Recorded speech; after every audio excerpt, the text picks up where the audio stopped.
With just 60 days left before US tariff negotiations and fears of Chinese goods flooding alternative markets have intensified here in Taipei. At the DSET Taiwan-Europe think tank dialogue on Tuesday, experts discussed the EU's anti-subsidy probe into Chinese EVs as a potential model for Taiwan's own protective measures. There seems to be, what I would describe as a very limited offer on the table from the Chinese side, which I would describe as aiming at preserving a form of status quo in EU-China trade and investment relations, the way China approaches the European Union. Everything I see is an intention to actually preserve the status quo in EU-China relations, which means preserving access to the EU single market.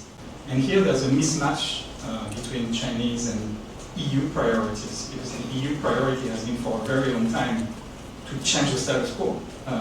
The status quo is more beneficial to China than it is to the EU when it comes to trade and investment these days. So I don't see any way out of this mismatch of priorities as we are speaking.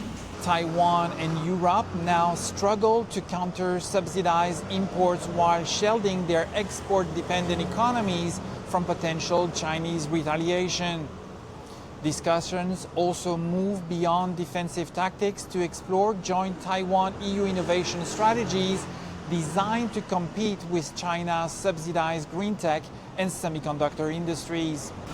Definitely there are voices in the German corporate sector that would push for renewed engagement with China. This is happening, it's public, it's visible, we can't hide it. I do think that fits with the broader strategic outlook of the new German government. But the political economy of Germany does not change when a government changes, which means that the lobbying power of big corporates will be intense, and they will be seeking new opportunities, or at least an attempt to maintain opportunities in the Chinese market. So there's a risk, but I wouldn't overestimate it. I think on net balance, we will not see a major push that will have strategic implications for the European orientations towards mainland PRC, and as an extension also towards Taiwan policy. I think this is pretty established by now that we have an interest in expanding our relationship with Taiwanese stakeholders. European scholars further propose cross-border monitoring networks that could help Taiwan detect hidden subsidies throughout China's industrial ecosystem.